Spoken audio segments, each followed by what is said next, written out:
Good morning. Please direct all complaints to the board. Just kidding.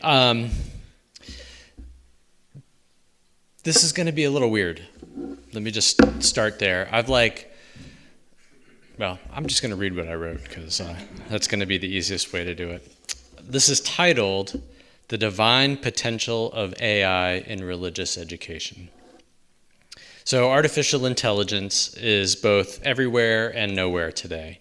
It's hidden all around us in our phones and on our computers, our favorite TV programs and movies, in our newspapers and our shopping carts. AI, the digital computing technology that enables computers to learn and adapt on the basis of experience, is inescapable. I dare say that it has visited this pulpit before today, and that it has provided aid, consciously or not, to speakers before me. And I've seen Terminator. I've seen 2001: A Space Odyssey. I've read the Hyperion Cantos. I have students who use ChatGPT to write essays. Like Feba mentioned last week, I worry about the effects that social media have on our ability to empathize. Like you, I worry about the future of humanity under the tyranny of our digital overlords.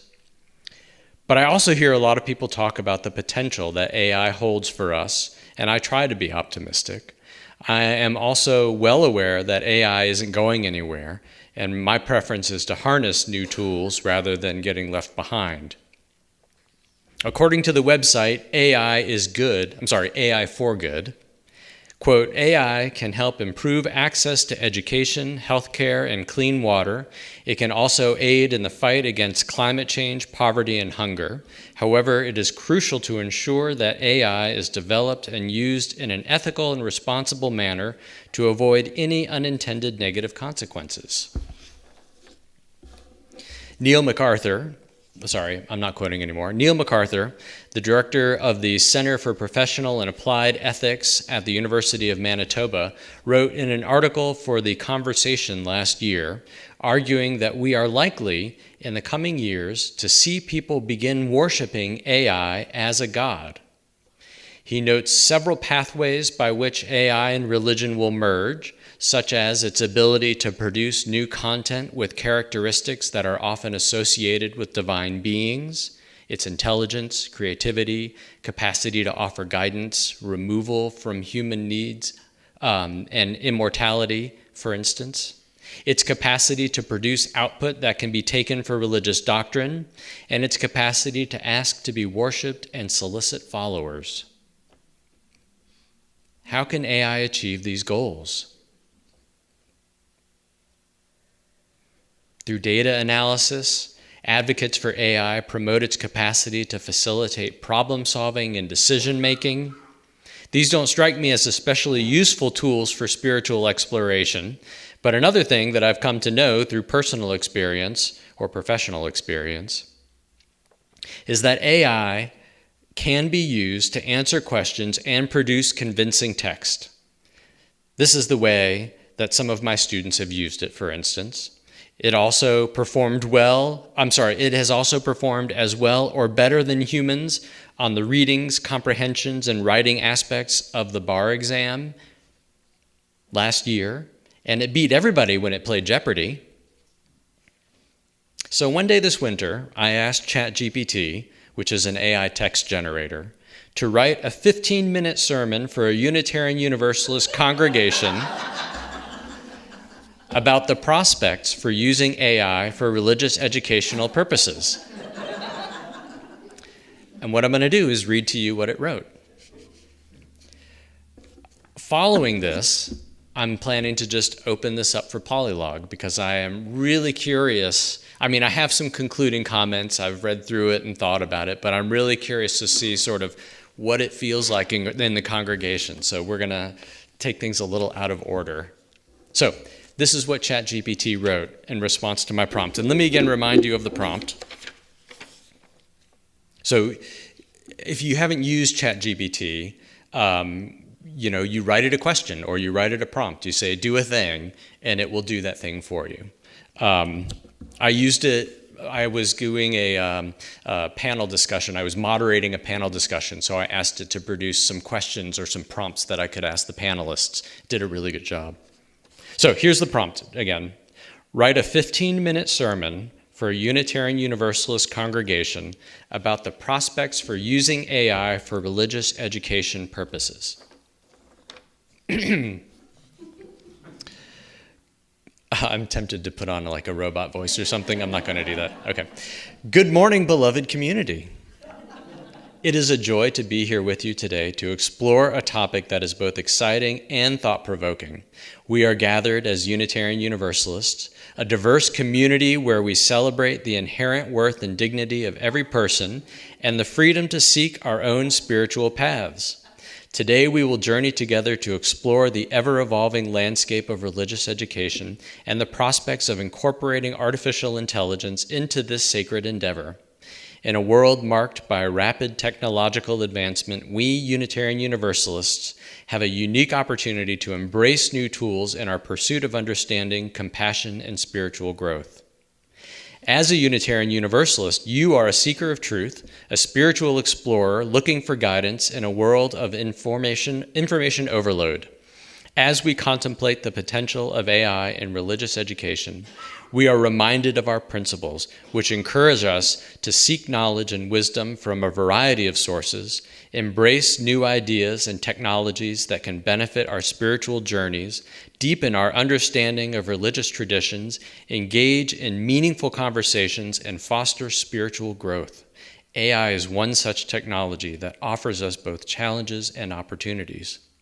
Let's first acknowledge that AI is a tool created by humans, a product of our creativity and ingenuity. Just as a book, a piece of music, or a painting can inspire a spiritual experience, AI has the potential to deepen our understanding of the divine and enrich our religious education in several ways. AI can make religious teachings and resources more accessible. For those who are differently abled or geographically distant from religious institutions, AI can provide a bridge to spiritual communities, offering access to sermons, texts, and teachings at any time and in multiple languages. AI can help us connect with like-minded individuals and spiritual communities, bridging geographic boundaries and expanding the reach of our spiritual fellowship. AI can provide access to a wealth of spiritual wisdoms and teaching, including historical texts, sermons, and philosophical insights, offering an opportunity for deep exploration and contemplation. AI can personalize religious education, offering tailored resources and guidance, and by analyzing a person's interest, questions, and spiritual journey, AI can help recommend readings, prayers, and practices that resonate with their unique path. AI can facilitate interfaith dialogue. In our pluralistic society, AI can help us understand and appreciate the wisdom of different religious traditions, fostering tolerance, empathy, and cooperation. AI can serve as a spiritual companion. While AI can never replace human connection, it can offer solace and guidance when a physical presence is not available. As we embrace the possibilities of AI in religious education, we must also acknowledge and address the challenges and ethical considerations.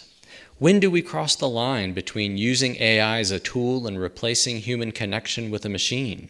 How do we ensure that AI respects and values our principles? AI systems can also perpetuate biases found in data. We must be vigilant in ensuring that these systems do not reinforce stereotypes and perpetuate harmful beliefs. Protecting the privacy of individuals engaging with AI-driven religious education platforms is of utmost importance. Transparency and consent are key. While AI can enhance our journey, we must not lose sight of the value of human connection, empathy, and the personal touch in spiritual guidance. It is important to remember that AI is not meant to replace our clergy, educators, or spiritual leaders. Instead, it should be viewed as a powerful tool, enhancing their capacity to serve our congregation and communities. Together, AI and human wisdom can create a harmonious synergy, allowing for even greater spiritual growth and understanding. In the grand tapestry of human existence, technology, including AI, is but one thread. The integration of AI into religious education is promising because it allows us to explore the divine in new and innovative ways, catering to the diverse needs of our congregants. With the ethical consideration in mind, let us proceed with open hearts and minds, embracing this technological frontier in our continued quest for truth, justice, and compassion. May we remember that our faith is not static, but ever evolving, and it is our responsibility to harness the tools at our disposal to nurture our spiritual growth and understanding.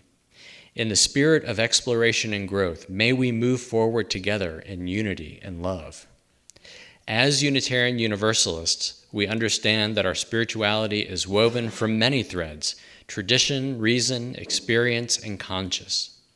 AI is another thread, a tool that can help us connect with the divine, learn from each other, and grow in our spiritual understanding. Let us embrace this opportunity to explore the divine potential of AI in religious education, recognizing that the ultimate source of wisdom is within us and around us, and that these tools can help us uncover the truths that resonate with our hearts. As we leave today, let us remember our commitment to learning and growth. Let us strive to use AI technology with wisdom and intention, always guided by our principles and our shared quest for understanding and compassion. Thank you for joining me in this exploration, and may the divine light within each of us continue to shine and inspire us on our spiritual journey.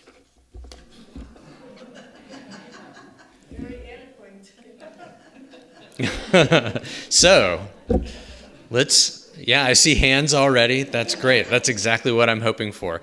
Let's have some open conversation about this.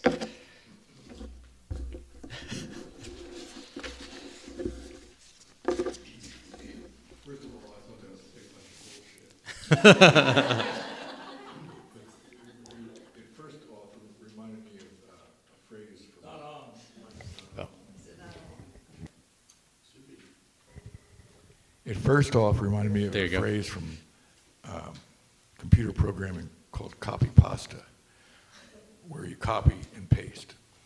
And it was copying and pasting phrases from our principles and so forth. And then also, it struck me as being very egotistical, that AI was the answer, was built into that little piece, and repeated again and again. And then to think that it could substitute for human connection is laughable. So I'm sorry if I'm too severe. No, actually, I mean, I don't think you're too severe at all. I agree with all of that stuff, actually. So one of the things I also noted was that it used a lot of our buzzwords. Right? It used a whole bunch of those phrases. It contextualized them. It read like a proposal with all the buzzwords that you need for this proposal. But it also, it sort of changed the prompt that I wrote for it, right? The prompt that I gave it was, the prompt that I gave it, a 15-minute sermon for a Unitarian Universalist congregation about the prospects for using AI for religious education. And it changed that prompt, as you noted, to more like, tell us why we should use AI for religious exploration. Its answer to the question was obviously use AI. And even with like its caveats and its admonishments, it still promoted the use of AI in religious exploration, which is not what I didn't say to it. Tell us why we should use AI. It said I wrote it to talk about the prospects for using AI, which is a different kind of a question. And you're right. It did exactly that.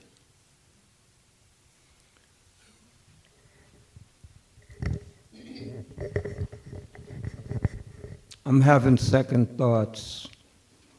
Maybe I shouldn't have taken the blood.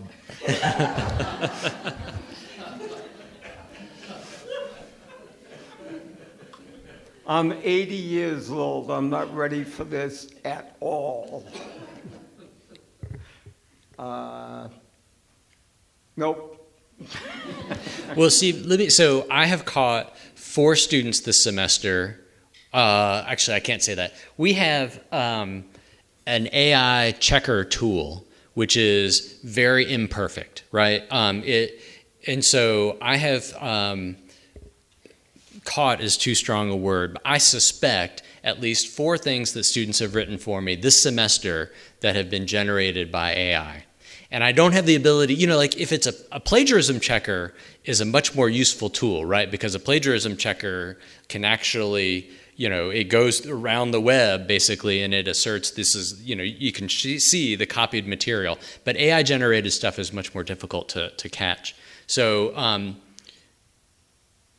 part of the reason why I wanted to do this talk today is because increasingly we are finding the use of AI in all sorts of different things, right? Like I said, it is all around us. It would not surprise, and I'm not trying to imply that anyone before right now has used AI explicitly or purposefully to write a sermon for our congregation. But because of the way that Google does searches these days, because of the ways that our computers are incorporating AI into general practices, because when you use a word processor today, it suggests words and ideas and phrases. That's all AI generated stuff. So it exists in our world. It exists in this church, surely. It exists outside the church, for damn sure. And that's, I guess, because I'm 47 years old and I'm not ready for this shit either. Oh, I shouldn't say shit in church, sorry.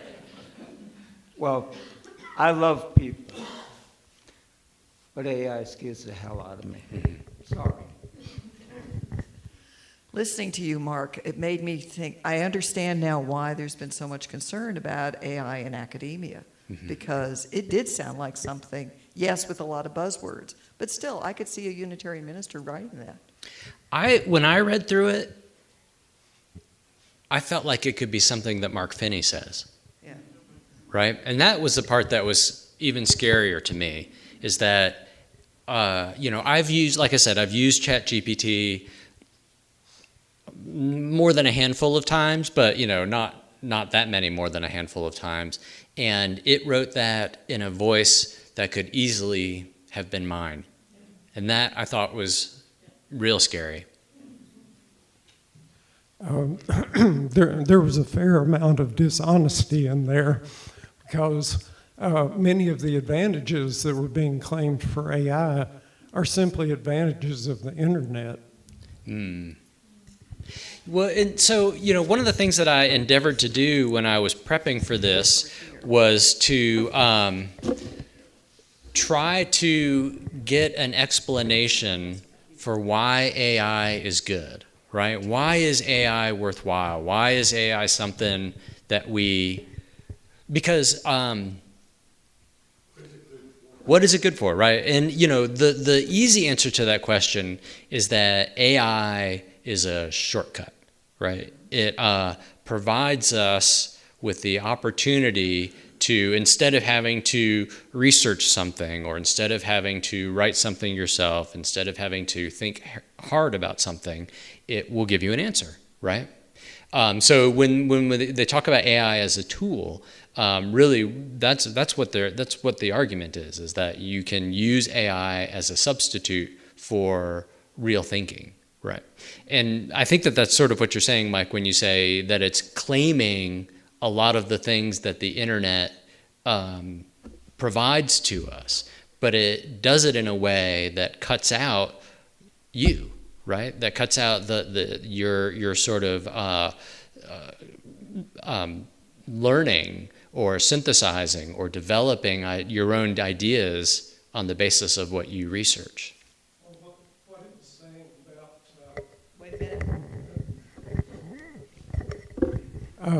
About connections regardless of geography, and that's what the internet does.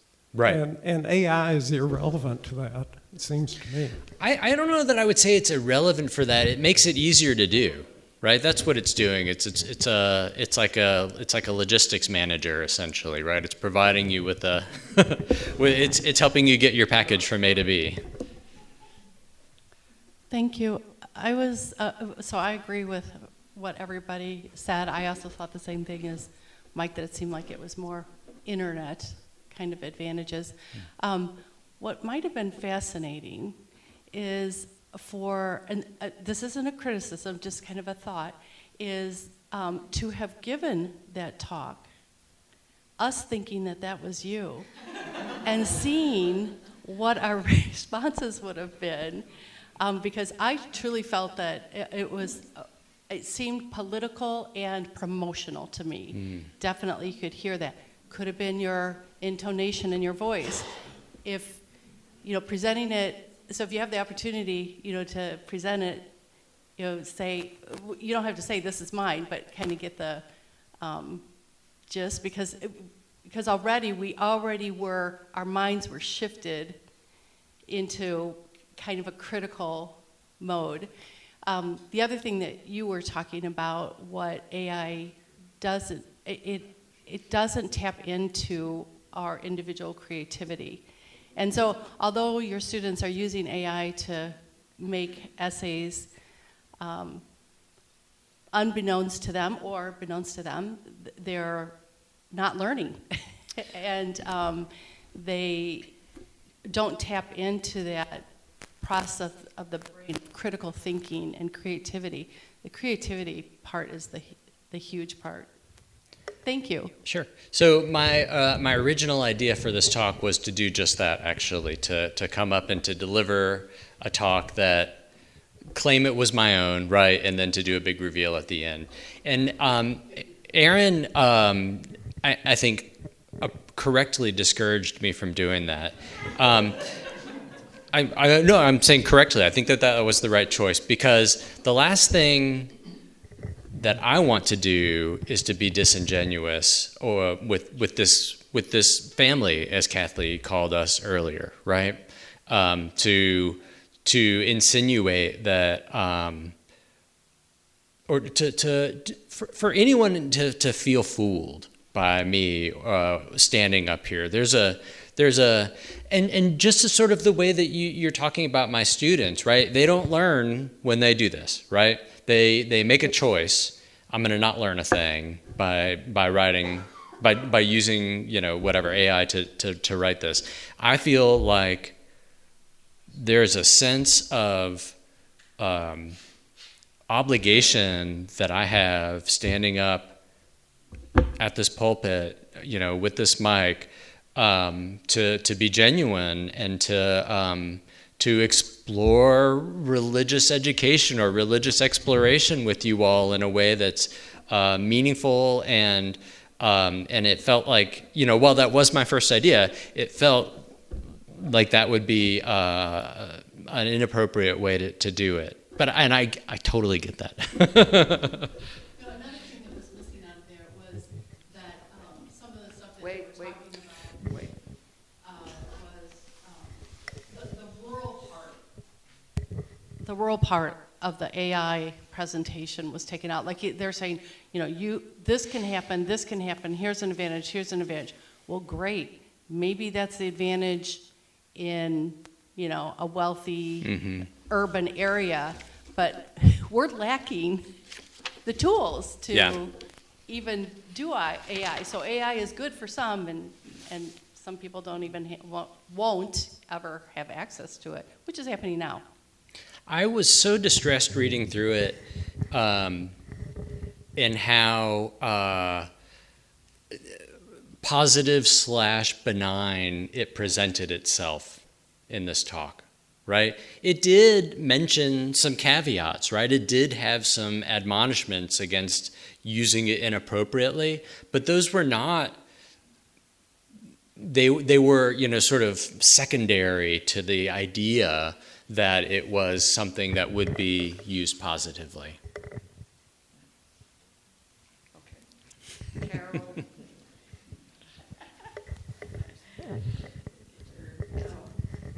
Okay. I have no argument with all the benefits of AI and medicine and science and everything. It's wonderful. It's changed our world. But I have a problem with the government trying to control AI. I don't want the government in it, but somebody needs to control it. There have been a lot of scary movies. I was watching one last night where AI takes over the world and there's no stopping it. So how can we control AI? I do worry about AI in medicine in particular, because I think that I think as a tool to sort of enable doctors to go through maladies quickly and connect symptoms with illnesses, that's really positive, right? But I think that there continues to be a role for the interaction that takes place between people and their medical professionals that ought to, that's good, that's worthwhile. So I do worry about that. But my concern with AI in the context of what you're discussing is that it is very efficient. It is very powerful. And so it provides, for-profit institutions, no matter what they are, with opportunities to cut costs, to create content that is, I don't know if you guys have used any of the visual AI generators. I mean, you can build, social media posts, commercials, videos, all sorts of things using AI that look perfect, right? So it's a very efficient way to improve profitability. And that I think is scary, because I think that in the pursuit of profitability, our sense of ethics is sometimes challenged. I feel like I said that more benignly than I meant it. I heard some sniggering over here. Hi, Mark. I am going to disagree a little bit with a few here. It seems like there is a little bit of confusion between the internet and IA. The internet is IA, and it has taken over the world. I mean, we all carry a robot in our backpack, in pocket, And yes, I am a teacher, so I mean, if I didn't want to embrace this, I would lose every single one of my students. So I have to work with it. But there are many cases, and yes, I am also distressed about the evil use of the internet. But speaking of creativity, for example, when I am teaching them sentences, many times I ask them to represent it with a picture. And I said, all right, the deer is playing the guitar, right? And I said, all right, let's make a poster about that. And some kids who are not creative at all, and they freak out and said, Ms. Salgado, I cannot draw. I have no idea how to start. I said, I'm just as bad as you. Let's create it artificially. Let's go and tell the computer to do that. A cartoon of a deer, an elk playing the guitar, a dog riding a bike, and then draw it. I think in that case, the kids are doing something. The kids feel encouraged to do something that otherwise they will feel lost about it. And at the same time, I tell them how, what you mentioned, the internet tells us what they think we want to know, and that's not precisely the case. If any of you here Googles a picture of a burrito, you're going to get that Mexican food. But that's not the picture I want. A burrito is a baby donkey. That's what I want. And you see, I said, Google, that's not what I want. Don't give me what you think I want. I want a real burrito, not that taco. No? Yeah. Well, anyway, yeah. I do think that there are ways, like you're saying, and maybe we should spend a few minutes not critiquing, but thinking about how we might use it for religious exploration, because I think that there are some ways, right? I mean, you could ask ChatGPT to help you understand, the way that a particular, people of a particular faith comprehend a particular religious concept or a political religious concept, right? I mean, you can ask it to translate texts for you that you're not able to translate on your own. And again, we're talking a sort of internet/AI here, right? But it does provide us with some opportunities for growth if we want to use them that way. You know, maybe the problem is in the prompt, right? Maybe it's the fact that I asked it to write me a speech, which is an unethical thing to do in and of itself. Thank you, Mark, for that. You've stirred a lot of concern and looking to see where we are. Where AI bothers me, and it went back to years ago when I went to a course to try to use my camera. And the lady showed us how to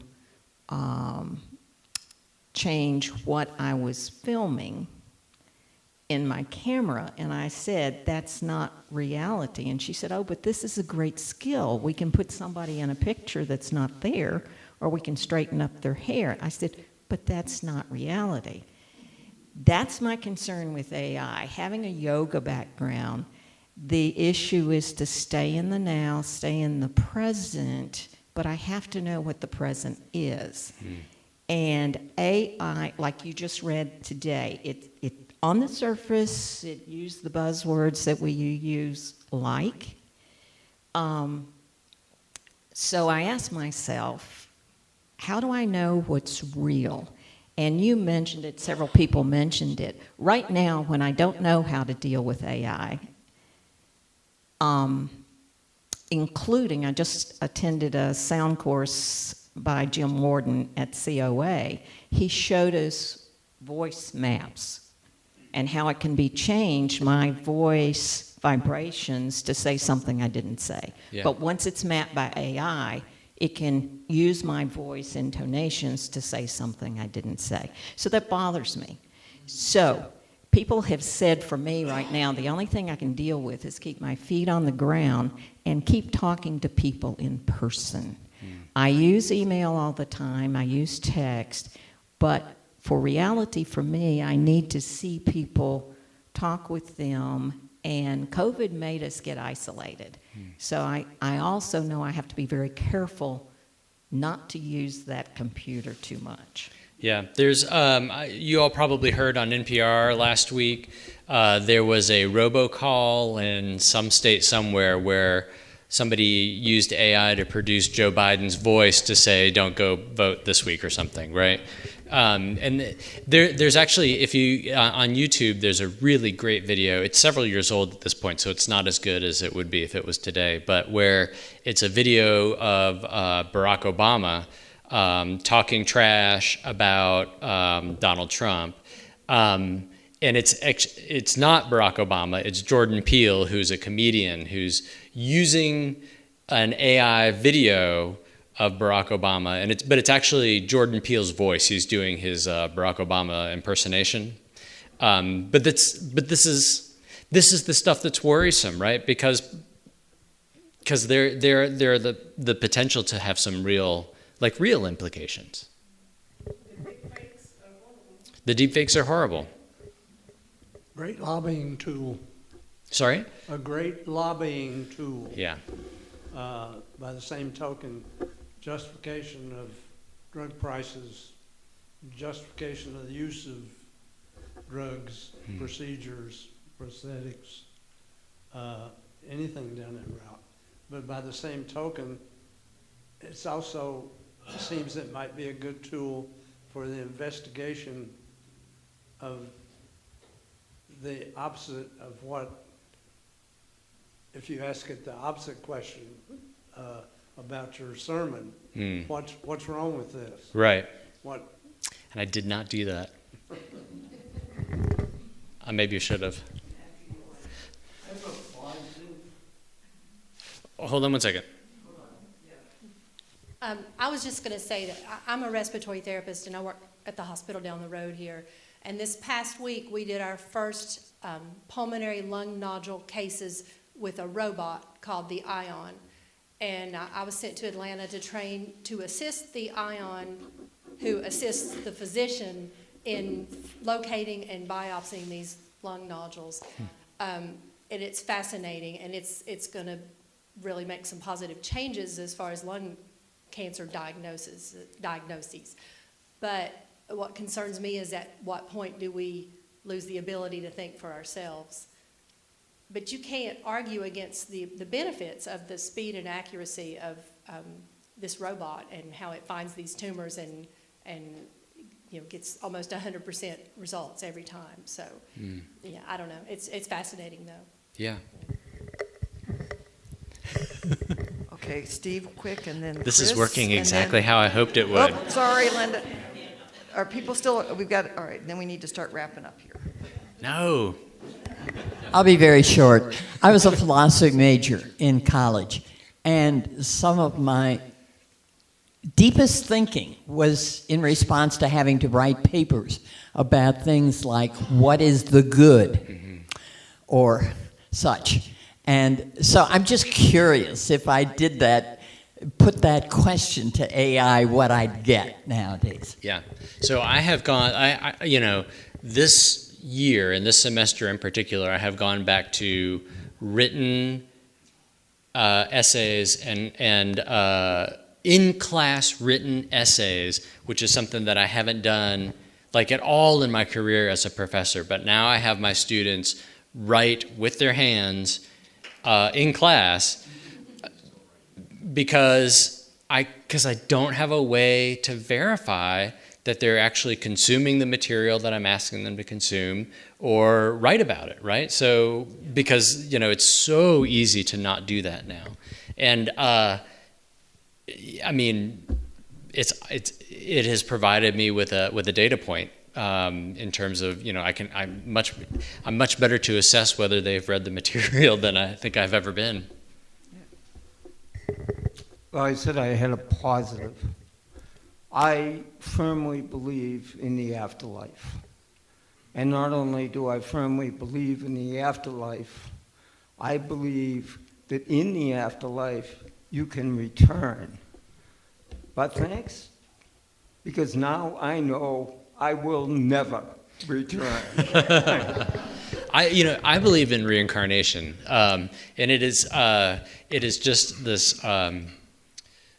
It provides me with some solace to think that I can come back to this earth in some other form, be it human or otherwise, and have the opportunity of a redo, in a sense, right? To be a different person, to live a different life, But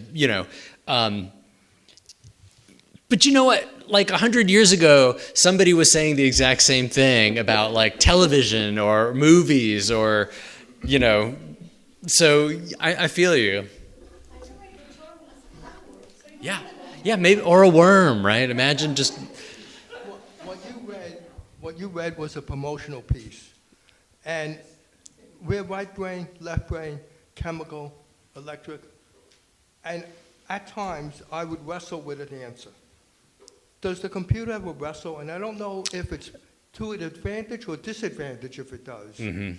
That's a really good question. No, short answer, no. I don't think it wrestles with anything, right? It just, right? It's because part of what it's doing is learning from its interaction with me, right? So it thinks it knows what I want to hear, and that's what it's going to give me. All right, 2 other people have had their hands up. Chris has given up. It's 11:30. Do we want to pull this to a stop now and then, or just keep going? Keep going. All right.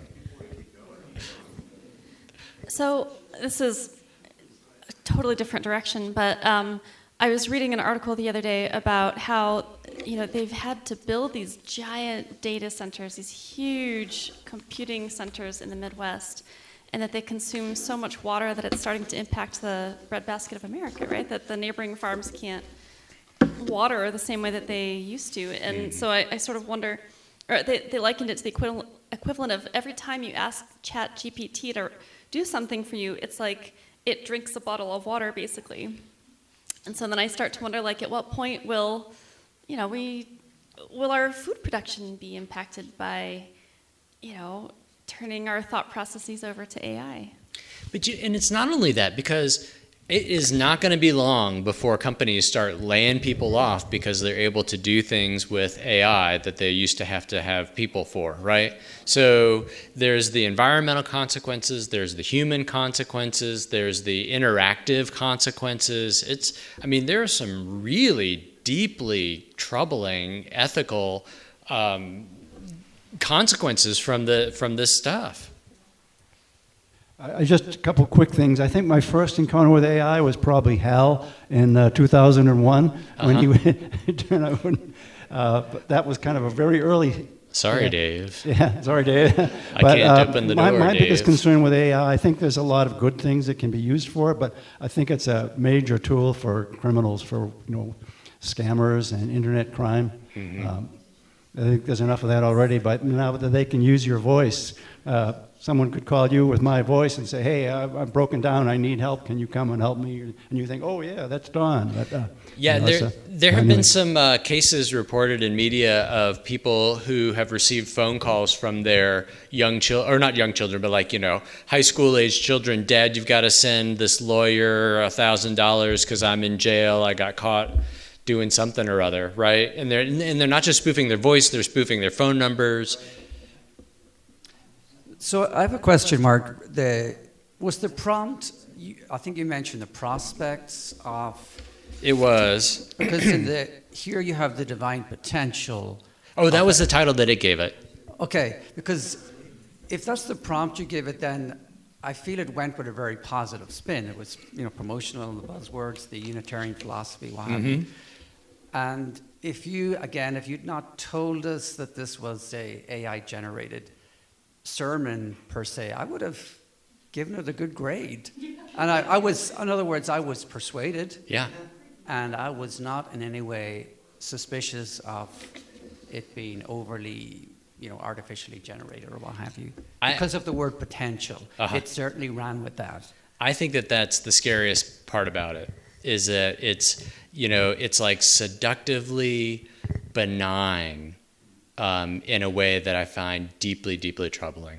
I mean, if you, like you said, if I had just read this and said, this is Mark Finney's take on, using AI for religious exploration, you would have bought it. I would have bought it, right? It could have been my voice. And the way that it presents AI is so unproblematic, right? All the problems are user problems. All the potential pitfalls are user pitfalls. So, as long as I'm ethical, then of course you can use AI for religious exploration or anything else. And that, I think, is the part that's like it's so of course I wouldn't expect it to be troubled by itself, but it's so untroubled by itself and its potential.